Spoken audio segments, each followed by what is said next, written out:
मसीह की। हम सब लोग परमेश्वर के वचनों को ध्यान करेंगे। हमारे बीच में आज बेंगलुरु से आंटी जी हैं। समय को और उनको स्वागत करेंगे। आंटी प्रेज लो आंटी। ஹலோ आंटी प्रेज लो आंटी।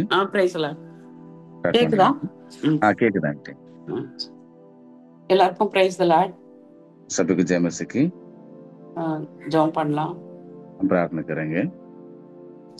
உங்களை நேசிக்கிறதான நல்ல தகப்பனே, அப்பா அந்த அருமையான காலை வேளைக்காக உமக்கு நன்றி செலுத்துகிறோம், உம்மை துதிக்கிறோம். அப்பா மட்டுமாக கர்த்தாவே, நீர் எங்களோடு கூட இருந்து ஒவ்வொரு நாளும் வழிநடத்தி வருகிற தயவுக்காய் நன்றி ஆண்டவரே. இந்த நாளிலும் கூட உம்முடைய வசனத்தை தியானிக்கும் போது கர்த்தாவே, நாங்கள் கடைபிடிக்க வேண்டிய ஒவ்வொரு காரியங்களையும் எங்களுடைய வாழ்க்கையில கடைபிடிக்க ஆவியானவர் எங்களுக்கு கிருபை தரும்படியா ஜெபிக்கிறோம். இந்த நேரம் எங்களுக்கு ஆசீர்வாதமா இருக்க உதவி செய்யும். இயேசுவின் நாமத்தில் பிதாவே, ஆமென். கர்த்தருடைய பரிசுத்த நாமத்துக்கு மகிமை உண்டாவதாக. இன்றைக்கும் நம்ம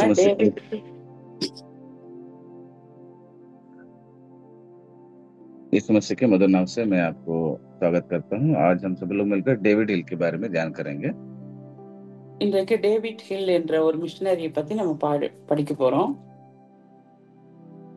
आज हम डेविड हिल नाम के एक मिशनरी के विषय में हम ध्यान करने वाले हैं। ஒவ்வொரு மிஷனரியுடைய வாழ்க்கையில இருந்து நம்ம பல காரியங்களை கற்று வருகிறோம்। प्रत्येक मिशनरियों के द्वारा कई सारे बातों को हम सीखते आए हुए हैं।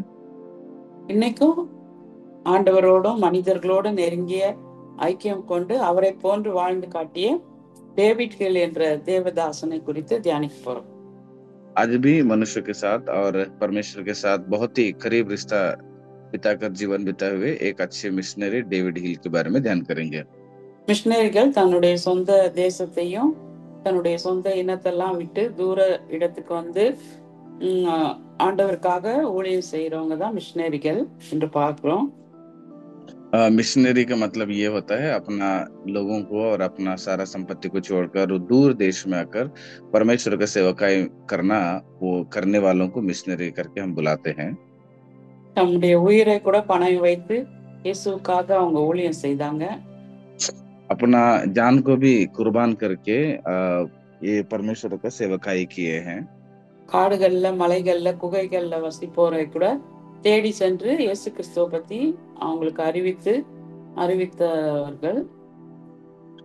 चट्टान में, जंगलों में और गुफाओं में जीवन बिताने वाले लोगों को ढूंढ कर जाकर उनको यीशु मसीह के बारे में प्रचार किए हैं ये लोग। அவர்கள் வாழ்க்கைக்காக ஆண்டவருக்கு நம்ம நன்றி சொல்லணும்। उनके जीवन के लिए परमेश्वर को हम धन्यवाद करना चाहिए। யாத்திரையாகமம் 3ஆம் அதிகாரம் 17ஆம் வசனத்துல மோசேயை வந்து ஆண்டவர் ஊழியத்துக்கு அழைத்தாரு। निर्गमन के 3 अध्याय का 17 पद को अगर आप ध्यान करते हैं तो वहां पर परमेश्वर ने मूसा को अपने सेवकाई के लिए बुलाते हैं। அதே போல டேவிட் ஹில் கூட ஊழியம் செய்யறதுக்காக ஆண்டவர் அழைத்து கொண்டு வந்தார்। ठीक उसी प्रकार डेविड हिल को भी परमेश्वर ने सेवकाई में बुलाकर लेकर आए। டேவிட் ஹில் என்ற தேவ மனிதர் 1840ஆம் ஆண்டு இங்கிலாந்துல பிறந்தாரு। डेविड हिल जो है 1840 में इंग्लैंड देश में वो पैदा होते हैं। சிறு வயதிலிருந்தே தேவனுடைய ஊழியத்தின் மேலையும் பிறருக்கு உதவி செய்வதிலும் அவர் ரொம்ப ஆர்வமா இருந்தார்। बचपन से ही उनके अंदर एक बहुत बड़ा जुनून था, परमेश्वर की सेवा करना है, किसी दूसरों को मदद करना चाहिए।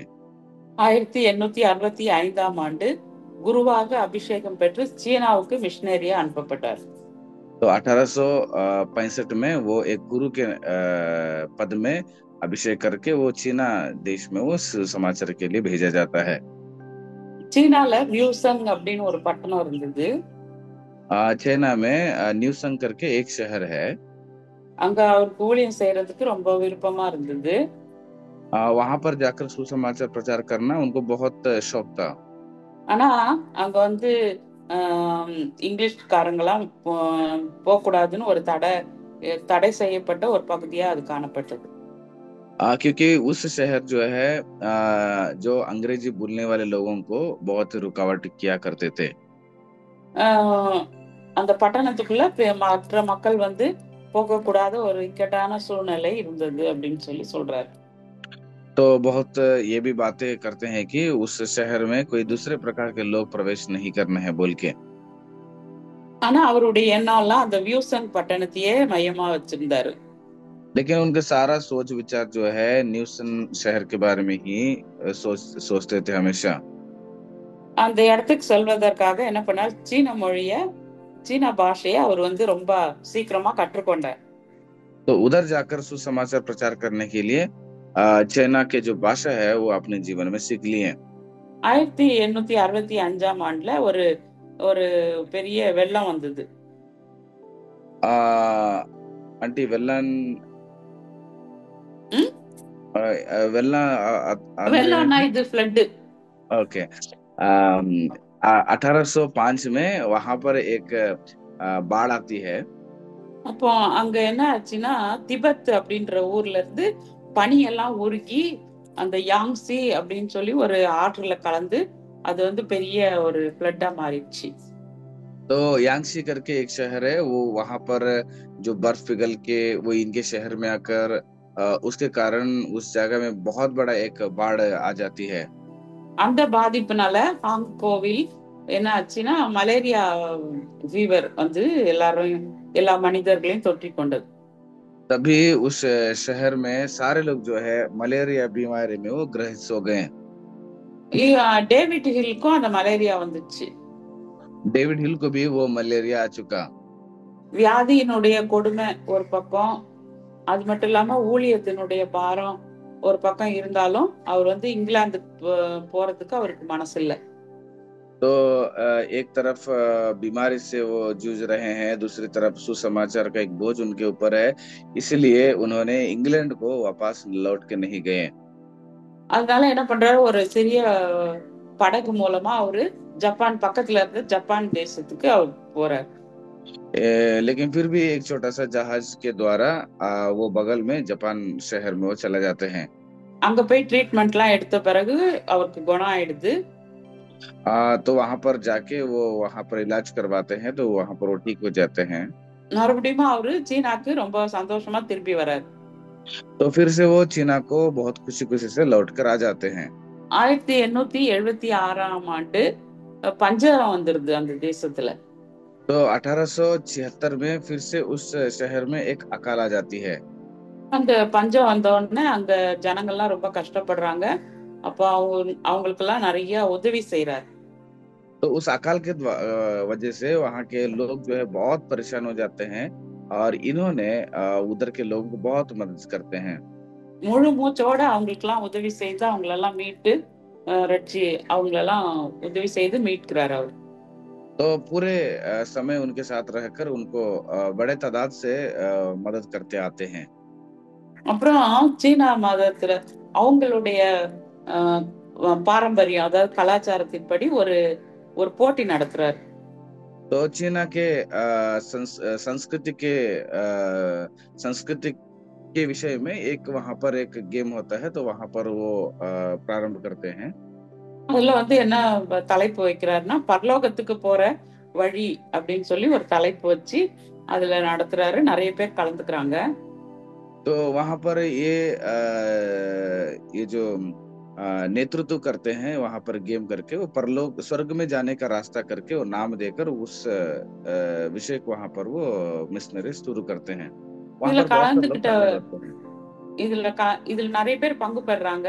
பங்கு பெற்று அந்த உண்மையான சத்தியத்தை அவங்க அறிந்து கொண்டாங்க. तो बहुत सारे लोग इसमें शामिल होते हैं, और उसके माध्यम से बहुत सारे लोग सच्चाई को स्वीकार कर लेते हैं। இந்த டேவிட் ஹில் வந்து இடைவிடாத ஒரு மிஷனரி பயணம் பண்ணாரு. அப்புறம் நிறைய ஸ்கூல் கட்டினாரு. அப்புறம் நிறைய ஹாஸ்பிட்டல் மருத்துவ சேவை செய்தாரு அப்படின்னு சொல்லி பாக்குறோம். तो डेविड हिल जो है बहुत सारे यात्रा किए, बहुत सारे स्कूल उन्होंने स्थापना किए, और बहुत सारे हॉस्पिटल भी वहां पर वो लोग स्थापना किए। அப்புறம் கண்ணு தெரியாதவங்களுக்கு கூட அவர் வந்து ஊழியம் செய்தாரு. இன்னும் நிறைய அந்த பிரிண்ட் எல்லாம் எடுத்து புக்ஸ் எல்லாம் நிறைய எழுதி மக்களுக்கு கொடுத்தாரு. तो उतना ही नहीं है, जो अंधे लोग थे उनके लिए भी बहुत सारे योजना उन्होंने तैयार किए, सुसमाचार भी किए थे, और इस प्रकार से कई सारे वचनों को लोगों को बांटना भी वो शुरू किए थे। அது மட்டும் இல்லாம தன்னோடு 200 மிஷினரிகளை எல்லாம் சேர்த்துட்டு இரவும் பகலும் என்ன பண்ணாராம், அழிந்து போகிற ஆத்துமாக்களை ஆண்டவருடைய பக்கமா அவர் திருப்பினார். और उतना ही नहीं है, उन्होंने और बहुत सारे सुसमाचार प्रचारकों को अपने साथ मिलाकर दिन और रात जो है वो सुसमाचार में लगे रहे। அது மட்டும் இல்லாம கைவிடப்பட்டு தெருக்கள்ல எல்லாம் நிறைய அநாத பிணங்கள் எல்லாம் எடுத்து அவர் வந்து அதை வந்து அடக்கம் செய்தார் அப்படின்னு சொல்லி அவருடைய வாழ்க்கையில இருந்து படிக்கிறோம். तो उतने नहीं है, जो अनाथ लाशें रहता था तो उनके लाशों को इन्होंने जाकर दफनाया करते थे। ये भी उनके इतिहास में देख सकते हैं। அந்த டேவிட் ஹில் என்பவர் வந்து எப்பவுமே ப்ளூ ட்ரெஸ் தான் போடுவாராம், போட்டுட்டு சிரித்த முகத்தோடு எல்லாருக்கூடையும் காட்சி அளிப்பார் அப்படின்னு சொல்லி போட்டோம். डेविड हिल जो है जब भी देखो वो नीला कलर के कपड़ा पहनते थे और जब भी उनका चेहरा देखते तो वो हंसते ही रहा करते थे। இப்படியாக அவர் ஊழியம் செய்து சீனாவுல வந்து சுவிசேஷத்தை அறிவித்தார் அப்படின்னு சொல்லி பாக்குறோம். ऐसे वो सुसमाचार करते हुए चीना में वो कई सारे प्रभु के सेवकाई वो किए। இவ்வளவு ஊழியம் செஞ்ச அந்த தேவ மனுஷனை பத்தி நம்ம படிக்கிறோம். நம்முடைய வாழ்க்கையில நம்ம எப்படி சுவிசேஷ பணி செய்யறோம்னு நம்ம கொஞ்சம் சிந்திச்சு பார்க்கணும். तो ऐसे प्रकार के एक सेवक के बारे में जब हम ध्यान करते हैं तो हमें ये समझना जरूरत है कि हमारा जीवन में हम किस प्रकार से सेवकाया करते हैं।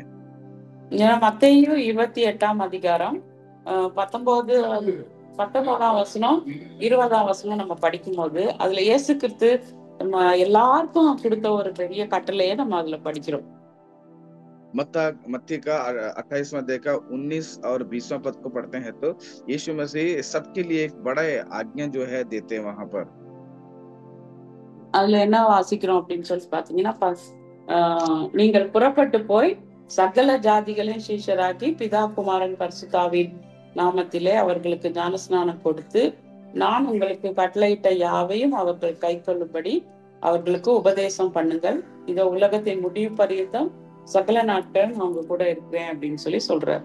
அந்த வசனத்துல ஒரு நம்ம கடமை என்ன அப்படி கட்டளை, ஒரு பிரதான கட்டளையை நம்ம ஒவ்வொருத்தருக்கும் ஆண்டவர் கொடுத்துருக்கிறார். तो यहाँ पर हम इस प्रकार से पढ़ते हैं, इसलिए तुम आओ जाओ सब जातियों के लोगों को चेला बनाओ और उन्हें पिता और पुत्र और पवित्र आत्मा के नाम से बपतिस्मा दो और उन्हें सब बातों जो मैंने तुम्हें आज्ञा दी है मनाना सिखाओ और देखो मैं जगत के अंत तक सदा तुम्हारे संग हूँ। तो यहाँ पर परमेश्वर आज्ञा देते हैं कि आपको किस प्रकार की सेवा करना चाहिए। இந்த நாட்கள்ல நம்ம பாத்தீங்கன்னா ஆண்டவருக்கு பயப்படுற பயம், கர்த்தருக்கு முதலிடம் கொடுக்கறது, கர்த்தர் மேல நம்பிக்கை வைக்கிறது, இப்படிப்பட்ட காரியங்கள்ல அடுத்த தலைமுறை நம்ம பிள்ளைங்களோ அவங்க எல்லாம் வந்து குறைஞ்சுக்கிட்டே வர்றதை நம்ம பாக்குறோம் இந்த நாட்கள்ல. तो आज के दिनों में परमेश्वर को डरना और परमेश्वर को पहला स्थान देना और परमेश्वर पर एक बड़े विश्वास को रखना, ये हमारा जो पीढ़ी, हमारे बच्चों के बच्चे, वो सारे उनके जीवन बहुत ही कम देखने को मिलता है। அவங்க எல்லாம் வந்து எது மேல நம்பிக்கை வைக்கிறாங்கன்னா பணத்து மேலயும் மத்த திறமைகள் மேலயும் செல்வத்து மேலயும் இப்படிதான் அவங்க வந்து நம்பிக்கை வைக்கிறாங்க. ஆண்டவர் மேல இருக்கிற நம்பிக்கை குறைஞ்சுக்கிட்டே வருது. तो उनका जो भरोसा है केवल पैसा, उनके अंदर रहने वाला हुनर, इस पर बहुत सारे भरोसा करते हैं लेकिन परमेश्वर के ऊपर नहीं रखते हैं। ये बहुत घटते आ रहा है। அதனால நம்மளுடைய கடமை என்னன்னா, நம்ம மட்டும் ஆண்டவர் மேல நம்பிக்கை வச்சா பத்தாது, நம்முடைய பிள்ளைகளுக்கும் நமக்கு வர்ற அந்த தலைமுறைகளுக்கும் என்ன பண்ணும், கர்த்தரை வந்து அவங்களுக்கு ஆண்டவருடைய வார்த்தைகளையும் அவர் செய்த நன்மைகளையும் நம்ம வந்து அவங்களுக்கு அறிவிப்பது நம்முடைய கடமையா இருக்கு. तो इसलिए हमारा एक जिम्मेदारी है कि उनको हमारा बारे में बताना, परमेश्वर के बारे में बताना और उन्हें भी हमारे जैसे परमेश्वर के प्रति डर और विश्वास करने के बारे में उनको सिखाना हमारा वो कर्तव्य होता है। நீங்க சங்கீதம் 78 1-8 வசனம் நீங்க அப்புறம் படிச்சு பாருங்க. भजन संहिता का 78वां अध्याय का 1 से लेकर 8वां पद तक जाके बाद में पढ़ लीजिएगा। ஏன் வந்து நம்ம ஆண்டவருடைய வார்த்தையை பிள்ளைகளுக்கு நம்ம கற்பிக்கணும் அப்படின்னு சொல்லி அந்த வசனங்கள்ல போடப்பட்டிருக்கு. तो क्यों परमेश्वर के बातों को हमारे बच्चों को सिखाना है बोलकर वहां पर जिक्र किया गया है। இயேசு கிறிஸ்துவுல விசுவாசமும் நம்பிக்கையும் நம்ம நம்ம வைக்கிறது போல நம்முடைய பிள்ளைங்களும் ஆண்டவர் மேல நம்பிக்கை வைக்கணும். तो यीशु मसीह के जैसे हमारा जीवन में हमारा बच्चे भी और हम भी परमेश्वर पर भरोसा रखना चाहिए। அப்பதான் வருங்காலங்கள்ல என்ன பண்ணுவாங்க, அவங்க வந்து தன்னுடைய நம்பிக்கையை ஆண்டவர் மேல வைப்பாங்க. அதனால நம்ம என்ன செய்யணும்னா, இப்போ ஆண்டவருடைய வார்த்தையை நம்முடைய பிள்ளைகளுக்கு அதான் சொல்லிக் கொடுக்கணும். तो इसीलिए आने वाले दिन में अगर परमेश्वर की बातों को हमारे बच्चों को सिखाते हैं तो आने वाले दिन में उनके जो विश्वास है वो परमेश्वर पर बने रहेगा। அதனால நம்மளால இப்ப எவ்வளவு முடியுமோ அந்த அளவுக்கு சின்ன வயசுலயே பிள்ளைகளுக்கு வசனத்தை, ஆண்டவர் இயேசு கிறிஸ்துவ பற்றியும் ரட்சிப்பை குறித்தும் அவங்களுக்கு வந்து சொல்லி கொடுக்கும் போதுதான் அவங்க வந்து ஆண்டவர் மேல முழு நம்பிக்கை வைப்பாங்க. இல்லைன்னா மற்ற காரியங்கள்ல, ஏன்னா இப்போ நம்ம டெக்னாலஜிலாம் நிறைய வளர்ந்துட்டு போற இந்த நாட்கள்ல அவங்களுக்கு அதுதான் வந்து கடவுளா தெரியும். तो देखिएगा हमारे बच्चों को परमेश्वर का वचन हो गया, परमेश्वर के उद्धार के विषय में हो गया, बार बार उन्हें बताना पड़ेगा, क्योंकि आजकल जो है ना बहुत सारे टेक्नोलॉजी बढ़ रहा है, उस पर ज्यादा वो भरोसा रख रहे हैं, इसमें ज्यादा कम रखेंगे। इसलिए उन्हें इन चीजों को सिखाना हमारा कर्तव्य है।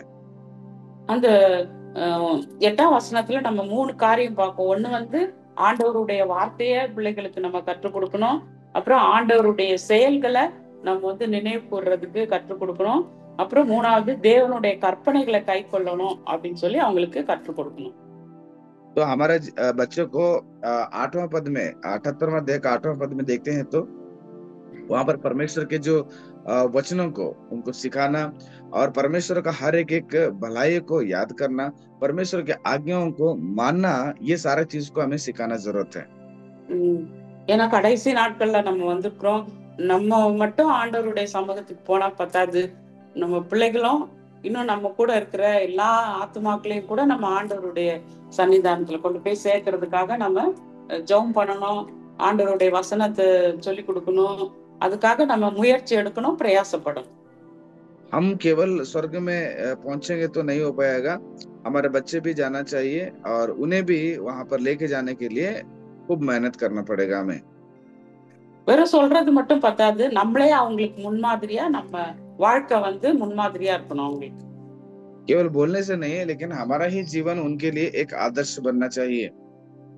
அப்படிதான் இந்த டேவிட் ஹில் வந்து ஜனங்கள் மத்தியில அவர் வந்து முன்மாதிரியா நடந்தார்.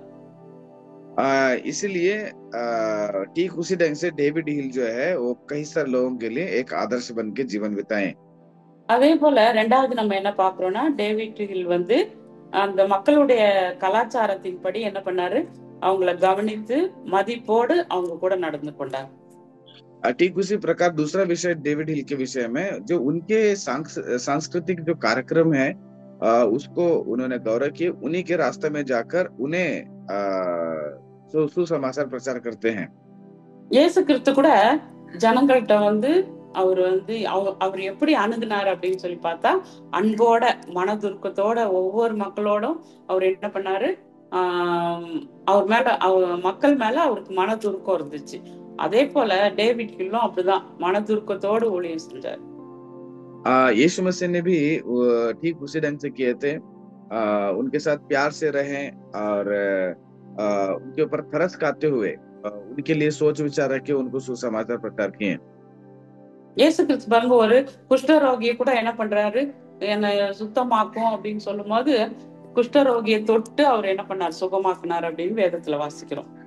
बाइबल में बताया गया है कि जब एक कोड़ी बीमारी वाला आता है तो उसको चंगाई करने के लिए मांगता है, तो यीशु मसीह उससे छू कर वो चंगा भी करते हैं। அதே போலதான் டேவிட் ஹில்லும் அந்த ஏழை மக்களை பார்த்து அவர் வந்து மனதுருகி அவங்கள தொட்டு அந்த அநாத பணம் எல்லாத்தையுமே அவர் வந்து போய் அடக்கம் பண்ணாரு, நிறைய ஊழியம் செஞ்சாருன்னு பாக்குறோம் நம்ம.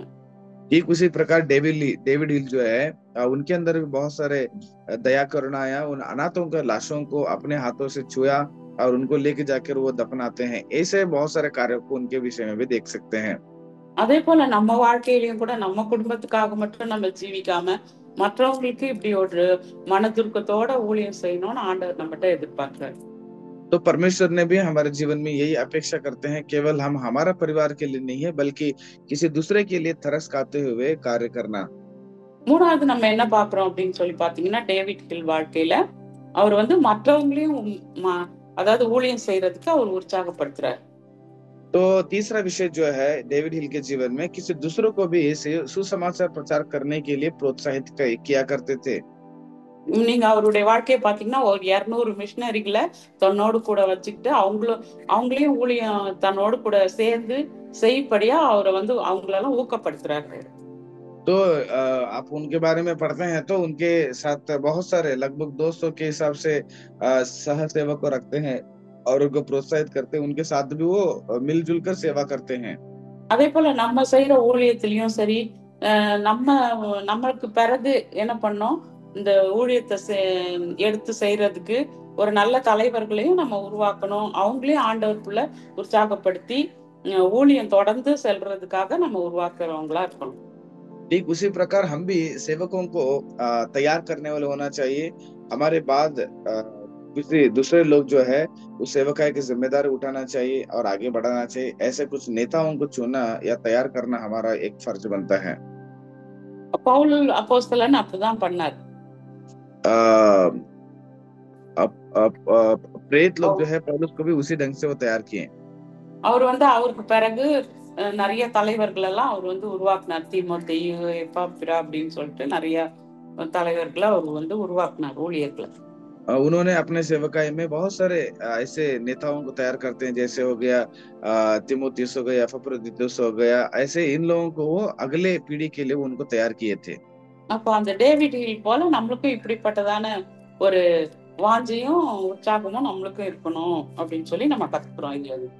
तो डेविड हिल के विषय में भी हमें इन सारे चीजों को सीख सकते हैं। அவருக்கு பிடிச்ச ஒரு வசனம் என்ன அப்படின்னு சொல்லி பாத்தீங்கன்னா, நீதிமொழிகள் 19ஆம் அதிகாரம் 17ஆம் வசனம். ஏழைக்கு இறங்குகிறவன் கர்த்தருக்கு கடன் கொடுக்கிறான், அவன் கொடுத்ததை அவர் திரும்ப கொடுப்பார் அப்படின்னு சொல்லி அவருக்கு பிடித்த ஒரு வசனம். तो यहाँ पर नीति वचन में 19वां अध्याय का 17 पद में ये वचन उनको बहुत पसंद होती थी। जो कंगाल पर अनुग्रह करता है वह यहोवा को उधार देता है। இத டேவிட் ஹில் போல, ஆண்டவரே நீர் என்னையும் மாற்றும், நானும் உமக்காக உண்மை உத்தமமா ஊழியம் செய்யணும், அவருடைய வாழ்க்கையில நடந்த ஒவ்வொரு காரியங்களும் என்னுடைய வாழ்க்கையிலையும் கடைபிடிக்க நீர் எனக்கு உதவி செய்யும்னு சொல்லி நம்ம ஜெபம் பண்ணலாம். हम परमेश्वर से यही प्रार्थना करेंगे, परमेश्वर डेविड हिल के जैसे सेवा करने के लिए और लोगों को करुणा से हो गया और उनके साथ रहकर आपके सच्चाई को, आपके सुसमाचार प्रचार करने के लिए हमें उनके जैसे इस्तेमाल करो करके हम प्रार्थना करना चाहिए। ஜெபம் பண்ணலாம். हम प्रार्थना करें। கிருபையா நேசிக்கிறதான் நல்ல தகப்பனே, அப்பா அந்த அருமையான நாளில கூட கர்த்தாவே டேவிட் ஹில் என்ற தேவதாசனுடைய வாழ்க்கையிலிருந்து கற்றுக்கொண்ட ஒவ்வொரு ஆண்டவரே பாடங்களுக்காக நாங்கள் உனக்கு நன்றி செலுத்துகிறோம். அவரை போல கர்த்தாவே நாங்களும் கூட இரக்கம் காண்பிக்கிறவர்களாக, மற்றவர்களுக்கு ஆண்டவரே உடைய வசனத்தை சொல்லுகிறவர்களாக, அடுத்த தலைமுறை பிள்ளைகளுக்கு ஆண்டவரே உடைய வார்த்தைகளை அறிவிக்கிறது எங்களுடைய கடமையா இருக்கிறது. அதை நாங்கள் உண்மையுத்தமா செய்ய ஆண்டவரே நீர் எங்களுக்கு கிருபை தாருமப்பா. அது மாத்திரம் இல்ல ஆண்டவரே, ஒவ்வொருவரையும் ஆண்டவரே நாங்கள் மனதுருக்கத்தோடு அணுகி மக்களுக்கு நாங்கள் நன்மை செய்ய ஆண்டவரே உண்மை போல நாங்கள் உதவி செய்ய ஆண்டவரே எங்களுக்கு கிருபை தாருமப்பா. அது மாத்திரம் இல்ல ஆண்டவரே, மற்றவர்களையும் ஊழியத்திலே நாங்கள் உற்சாகப்படுத்தி ஆண்டவரே அது அடுத்த தலைமுறைக்கு நாங்கள் நல்ல ஒரு ஊழியர் செய்யற தலைவர்களை நாங்கள் உருவாக்க நீர் எங்களுக்கு கிருபை செய்யும். மற்றவர்களுக்காக நாங்கள் சோர்ந்து போகாமல் ஊழியம் செய்த அந்த டேவிட் ஹில்லை போல நாங்களும் ஊழியம் செய்ய உதவி செய்யும். ஏழைக்கு இரக்கம் காட்டுவது போல நாங்கள் இரக்கம் காட்ட உதவி செய்யும். சுவிசேஷத்தை தைரியமா ஆண்டவரே மற்றவர்களுக்கு பகிர்ந்தது போல நாங்களும் ஆண்டவரே மற்றவர்களுக்கு சுவிசேஷத்தை சொல்ல நீர் எங்களுக்கு உதவி செய்யும்படியா ஜெபிக்கிறோம். ஒரு டேவிட் ஹில்லை போல ஆண்டவரே சுவிசேஷ வாஞ்சை உடையவர்களாக உங்களை ஒவ்வொருவரையும் நீ மாற்ற முடியாது ஜெபிக்கிறோம். இந்த வசனத்தை கேட்ட ஒவ்வொருவரையும் ஆசீர்வதியும். எந்த இடத்துல இருந்தாலும் கர்த்தாவே உடைய ஊழியத்தை இன்னும் உண்மை உத்தமமாக உமக்காக முடிவு பரியந்தம் செய்யத்தக்கதாக நீர் ஒவ்வொருவருக்கும் நீர் திருப்பத்தார். ஒவ்வொரு குடும்பங்களையும் பேராய் தொட்டு ஆசீர்வதியும் ஆண்டவரே உடைய வல்லமையில கரத்திலே ஒவ்வொருவரையும் கொடுத்துறேன். நீரே பாதுகாத்துக்கல. இந்த நாள் முழுவதும் உடைய பிரசனம் எங்க கூட இருக்கட்டும் ஆண்டவரே. நடக்க வேண்டிய வழியை காண்பே, கண்ணை வைத்து ஆலோசனை சொல்லு. உடைய வல்லமையில கரத்திலே ஒப்பு கொடுக்கிறேன். எல்லா துதி கன மகிமையும் அம்மக்கே செலுத்துகிறேன். இயேசுவின் நாமத்தில் ஜெபிக்கிறேன் ஜீவனுள்ள நல்ல பிதாவே, ஆமென்.